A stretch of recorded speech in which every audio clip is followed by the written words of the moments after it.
Throughout history, civilizations have risen to greatness and then sometimes collapsed. The fall of Roman Empire, the decline of Mayan civilization, the downfall of Easter Island society, these are not just events of the past. These are warnings. But what causes these collapses? And how can we learn from them to avoid making the same mistakes today? To understand this, we need to look at the forces that break a civilization apart. Environmental problems, economic troubles, social divisions, and sometimes the beliefs and stories that once united people begin to fall apart. Collapse doesn't always mean total destruction. Sometimes it's a painful transformation. And Jared Diamond, a historian and geographer, explains in his book Collapse how this happens and how we might prevent it. Diamond identifies 5 major reasons civilizations fall: environmental damage, climate change, hostile neighbors, loss of trade partners, and finally, how societies respond to problems. Let's look at Easter Island.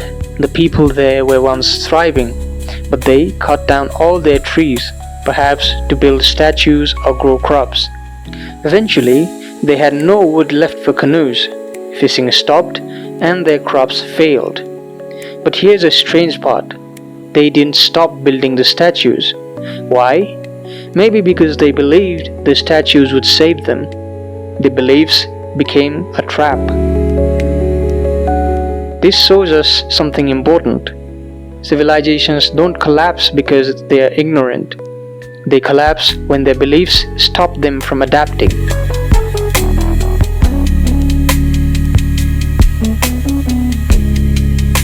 Now let's look at Rome, one of the most powerful empires in history.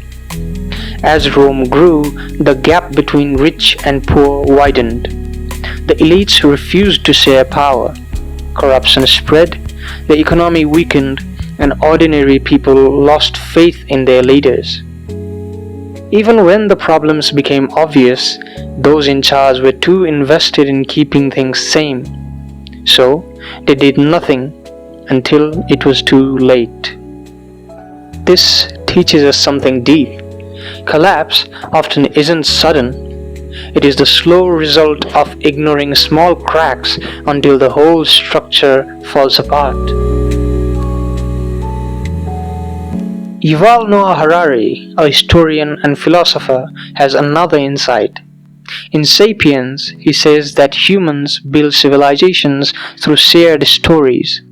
Religion, money, nations, all of them are based on shared beliefs. These stories help us work together, but they can also become rigid. If a society refuses to update its stories, even when the world changes, it becomes fragile. In Homo Deus, Harari warns about the future. He says the next collapse might not be environmental, but emotional. With AI and automation, people may lose their sense of purpose. If we don't know what it means to be human anymore, how do we move forward? This is very powerful. Collapse might not just be about resources, but also about meaning.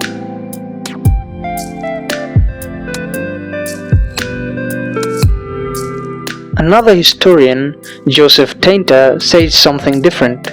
He argues that civilizations collapse because they become too complex. As they grow, they need more and more energy, money, and effort just to keep going. Eventually, the cost becomes too high and the system breaks. In today's world, we see this everywhere.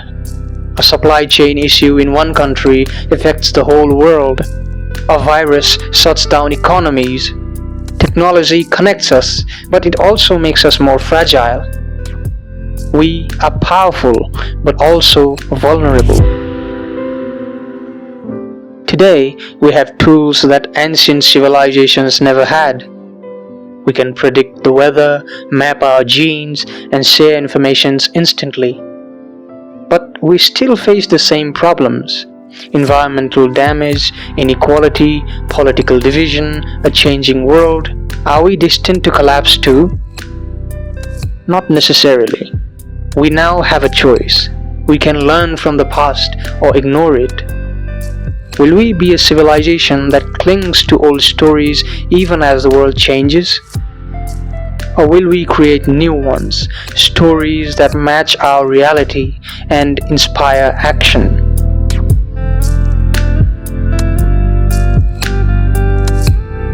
One philosophy that fits this message is pragmatism. Pragmatists believe that beliefs should be judged by how useful they are.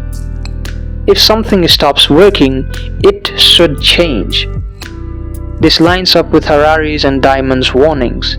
Holding on to old beliefs, even noble ones, can lead to collapse if they no longer help us survive. On the other hand, conservatism values tradition and stability. But if those traditions stop us from adapting, they can become dangerous.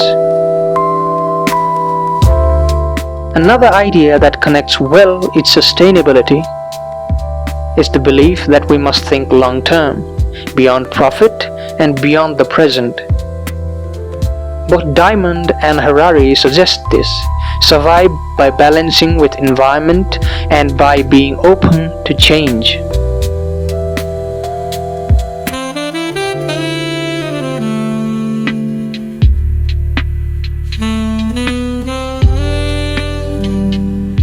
Collapse doesn't happen overnight.